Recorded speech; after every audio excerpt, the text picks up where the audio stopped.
sekarang fokus ke depan, simak baik-baik firman Tuhan ini, kita pulang, kita diberkati Tuhan. Karena ini penting sekali untuk kita belajar. Kalau Bapak Ibu menjadi orang yang kemudian naik level lagi ya, bisa menikmati level yang lebih lagi, belajar malam hari ini. Jadi jangan pulang dengan sia-sia, konsentrasi sejenak, bareng 20 menit lah, ya fokus saja. Ya kita sudah menghabiskan waktu di luar sana banyak hal, ya sekarang 20 menit saja, fokus bawa pulang ini. Baik, ya firman Tuhan hari ini berjudul, saya kasih judul transformasi karakter Maria Magdalena. Ya, transformasi karakter Maria Magdalena. Kita akan melihat betapa dahsyatnya dia ini ternyata.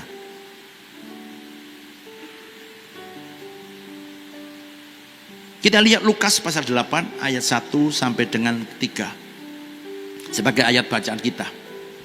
Sudah ditayangkan, terima kasih. Saya akan mulai.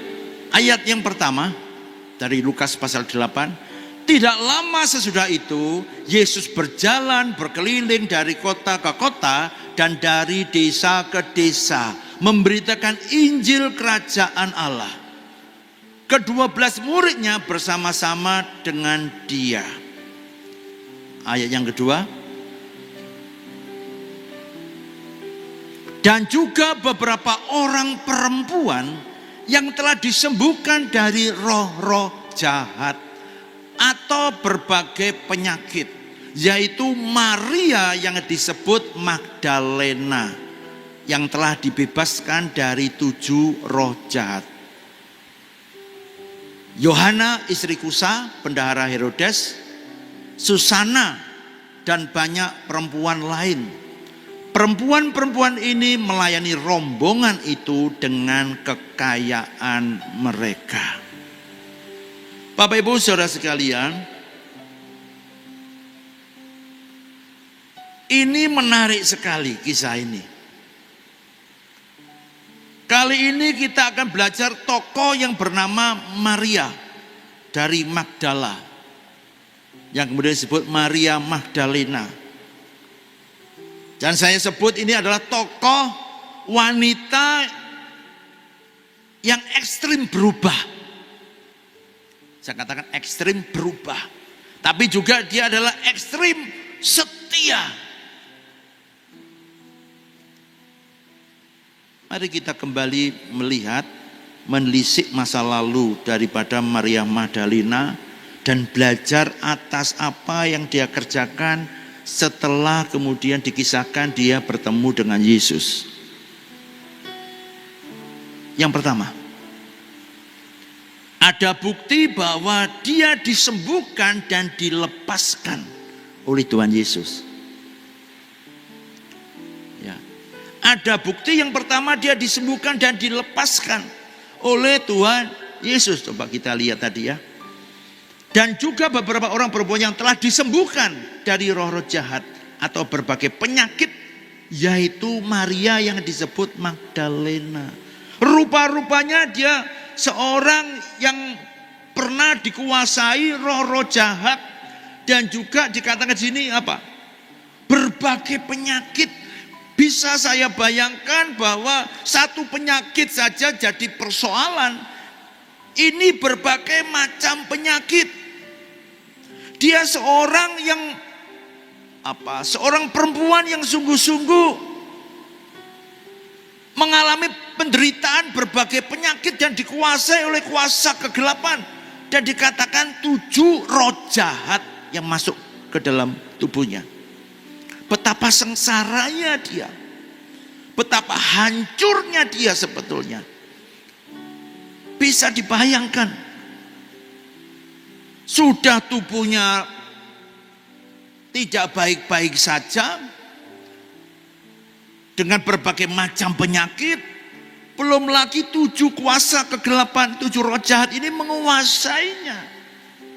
Pasti dia tersingkir dari lingkungan sosial masyarakat di sekitarnya. Dalam beberapa tafsir teologi, ya, ini saya cerita beberapa tafsir teologi ya, Karena sengsaranya wanita ini, ada yang mengatakan bahwa wanita ini disamakan dengan yang ada di Lukas 7 ayat 36 sampai 50 yang oleh Lembaga Alkitab Indonesia, saya tulis di sini ya supaya saya tidak salah. Yaitu apa? Wanita yang berdosa mau mengurapi Yesus, atau Lembaga Alkitab Indonesia memberikan judul Yesus diurapi oleh perempuan berdosa, yang menceritakan ada wanita sundal yang membawa buli-buli pualam berisi minyak wangi yang mahal itu, kemudian menumpahkan di kaki Yesus dengan minyak itu. Bahkan rambutnya digunakan untuk menyeka kaki Yesus.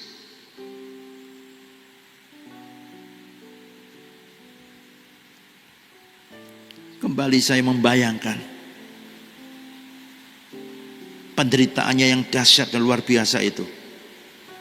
Pasti juga akan mempengaruhi total tubuh dan jiwanya. Meskipun kemudian Alkitab mengatakan dia dimasukkan masuk dalam golongan perempuan yang mampu secara finansial. Ya. Dikatakan di sini bahwa perempuan-perempuan ini melayani rombongan itu, rombongan Yesus ministry begitu. Dia KKR Yesus, KKR kemana-mana. Dan pembiayaan itu dari kumpulan wanita-wanita ini. Dan sampai sekarang begitu ya. Ternyata juga banyak wanita-wanita yang memberkati, yang supaya pekerjaan Tuhan berjalan dengan sebaik-baiknya. Bapak Ibu saudara sekalian, meskipun dia digolongkan di antara wanita-wanita yang menyokong pelayanan Yesus dengan kekayaan mereka, tetapi apa artinya semua itu sebetulnya kalau kondisinya demikian? Banyak sakit penyakit, belum lagi dikuasai kuasa kegelapan. Namun semuanya berubah ketika dia menjumpai Yesus. Bahkan seluruh aspek hidupnya berubah. Ini dahsyat. Suatu pelajaran bagi kita semua. Siapapun kita. Bagaimanapun masa lalumu.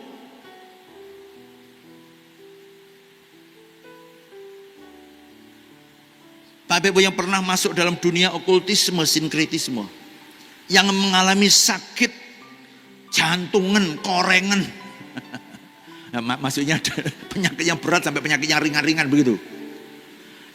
Ya, ini lebih dari satu kan penyakitnya. Ya. Tidak ada masa lalu yang terlalu gelap di hadapan Kristus sebetulnya. Apapun yang kau alami. Keluarga yang berantakan, keluarga yang kacau. Mungkin Bapak Ibu pernah juga mengalami seperti Maria Magdalena yang dirasuki oleh kuasa kegelapan dan mungkin dipasung oleh keluargamu. Siapapun kau, siapapun, Tuhan tidak memandang masa lalumu. Ketika kita ini mulai datang kepada Dia,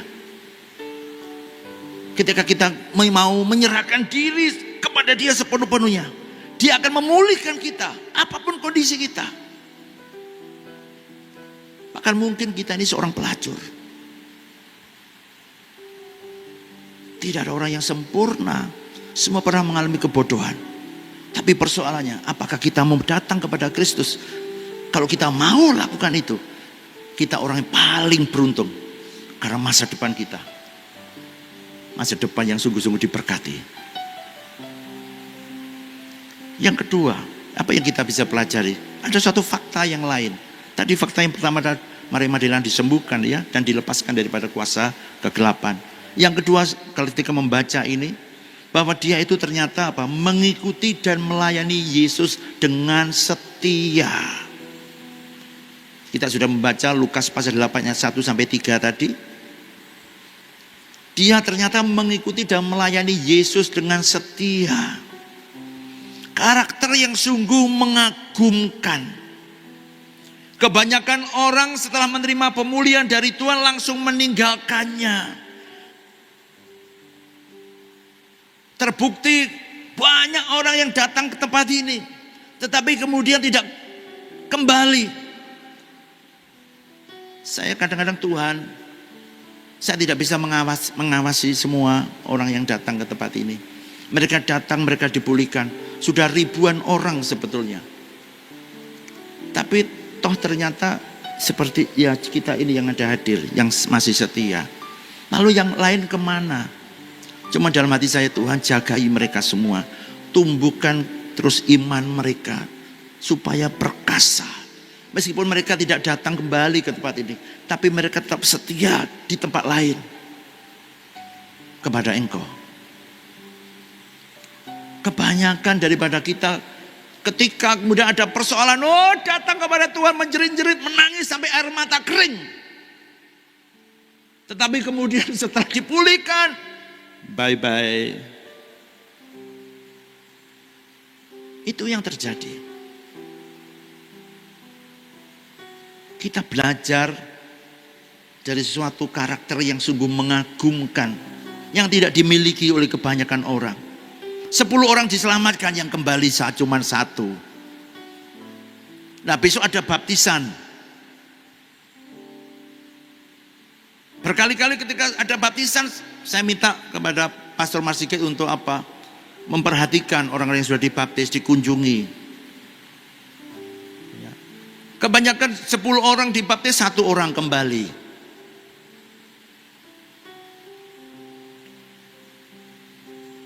Tetapi tidak dilakukan oleh Maria Magdalena. Dia memilih mengabdikan hidupnya kepada Kristus, kepada Mesias yang dia kasihinya. Karakter ini sesuatu inspirasi bagi kita, menjadi teladan bagi kita untuk kita ikuti. Ini tidak berbicara tentang sekedar balas budi. Oh ya, Yesus sudah memulihkan aku. Oh ya, Yesus sudah melepaskan aku dari 7 roh jahat, aku akan mengikuti dia. Tidak ada bukti sama sekali dalam tulisan-tulisan keempat Injil tentang ini. Tidak ada teori balas budi. Saya tidak menemukannya. Tetapi dia memberikan kasih yang tak terbatas kepada juru selamatnya. Dia bahkan memberikan dirinya sepenuhnya kepadanya. Kita akan melihat lagi fakta-fakta yang mengejutkan. Yang ketiga adalah apa? Dia setia dalam penderitaan. Nanti pelajari sendiri Yohanes 19 ayat 25. Tapi kita baca sajalah. Ya, Yohanes 19 ayat 25. Tolong ditayangkan.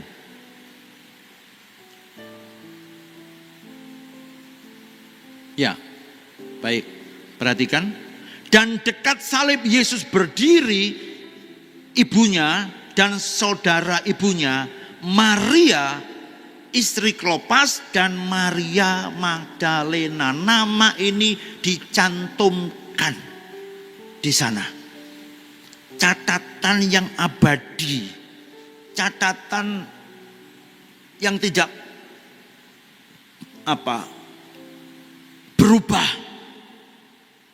dari sepanjang abad.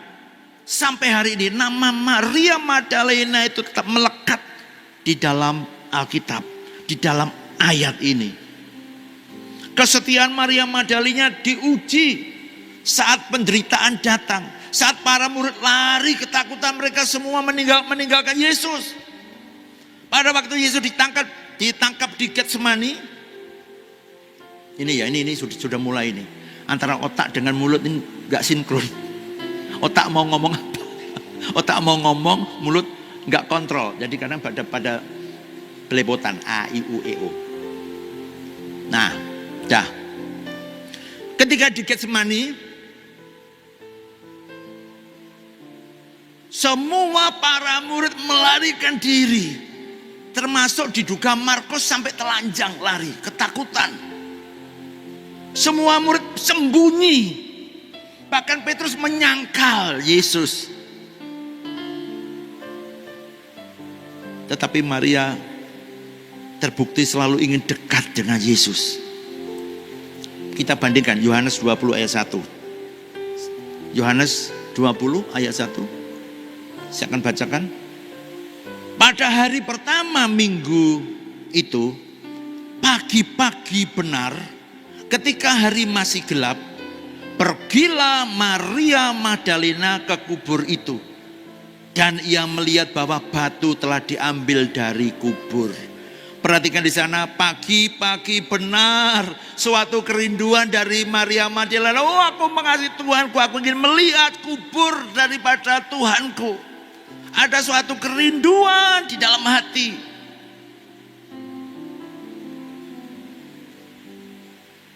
Pada waktu kemudian Yesus disalib juga demikian. Dikatakan apa? Tadi sudah kita baca, dekat salib Yesus. Maria Magdalena ini dekat dengan salib Yesus. Kerinduan ini membuktikan bahwa kemudian apa? Dia melihat keajaiban-keajaiban yang tidak dilihat oleh para murid yang lain. Apa itu? Yang ketiga kita akan belajar. Yang keempat ya. Yang keempat adalah melihat yang tak dilihat oleh orang lain. Yohanes 20 ayat 11 sampai dengan 18. Kita mau baca apa lanjut? Panjang ya ayatnya. Ya, tapi ayat yang ke-14 tolong ditayangkan, ayat 14 saja. Ya. Sesudah berkata demikian, ia menoleh ke belakang dan melihat Yesus berdiri di situ. Tetapi ia tidak tahu bahwa itu adalah Yesus. Orang lain tidak melihat, para murid tidak melihat. Ini suatu anugerah. Dia orang yang pagi-pagi benar datang dan menjumpai Yesus. Dan sungguh dia benar menjumpai Yesus. Siapapun yang mencari Yesus malam hari ini, engkau akan bertemu dengan dia dan menjumpainya. Dan itu dimulai dari kerinduanmu kepadanya. Yang ingin selalu dekat kepadanya. Tuhan memberi kesempatan orang yang setia dan murni hatinya melihat yang pertama kali kebangkitannya. Dia juga yang menerima perintah untuk memberitakan kabar itu kepada para murid yang lainnya. Beritahu murid-muridku yang lain. Maria Magdalena berlari menjumpai para murid, menyaksikan bahwa aku melihat dia sudah bangkit. Bapak Ibu, semua anak-anakku, bahkan terkadang hanya orang-orang yang setia dan yang hati murni, murni hatinya, ini yang dibela Allah, ya, yang dapat melihat dan yang mengerti rahasia Allah. Mari kita belajar daripada tokoh-tokoh yang lain dalam Alkitab. Kita belajar dari Abraham, kita belajar dari Nuh, kita belajar dari Musa.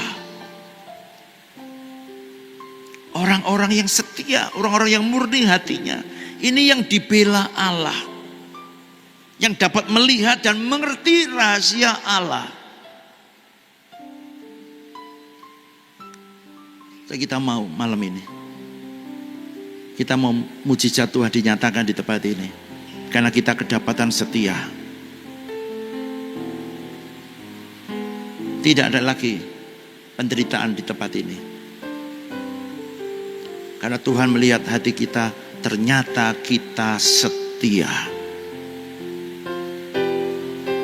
Yang terakhir, pelajaran yang bisa kita terima apa? Tadi saya sudah sampaikan apa yang bisa kita terima. Yang pertama, masa lalumu yang buruk tidak menentukan masa depanmu juga buruk ketika di dalam Yesus. Ketika masa lalumu buruk, itu tidak menentukan masa depanmu. Halo? Ketika kita bertobat, kita datang kepada Tuhan, semuanya berubah. Semua yang terjadi dalam hidup kita, masa lalu kita, ini tidak lagi menentukan hidupmu ke depan. Tidak menentukan engkau akan gagal, tidak menentukan segala sesuatu.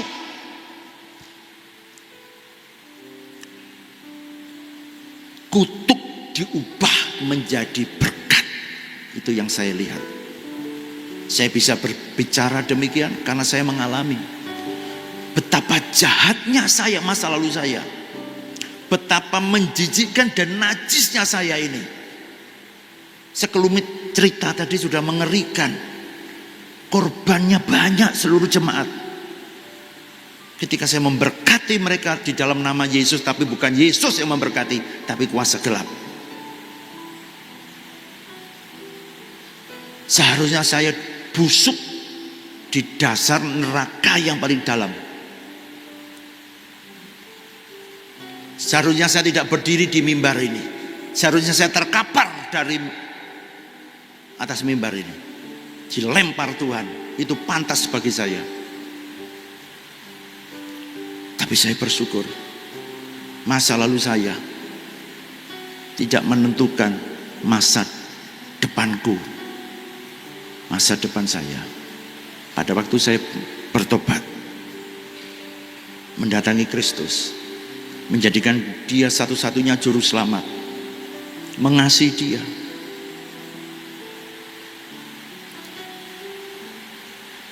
karakter setia perlu kita bangun mulai sekarang. Sebagai bentuk kasih kita yang sejati kepada Kristus. Apakah Bapak Ibu semua anak saya mau? Milikilah karakter yang setia mulai malam ini, dan kau akan melihat hidupmu akan berubah. Tidak ada lagi kutuk yang menyertaimu, tetapi berkat yang menyertaimu. Yang ketiga, karena karakter kita ini menentukan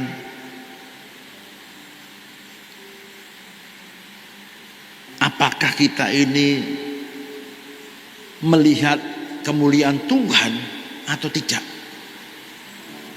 Tolong ditayangkan. Catatan ini penting. Karakter kita ini menentukan apakah kita ini apakah kita ini akan melihat kemuliaan Tuhan atau tidak.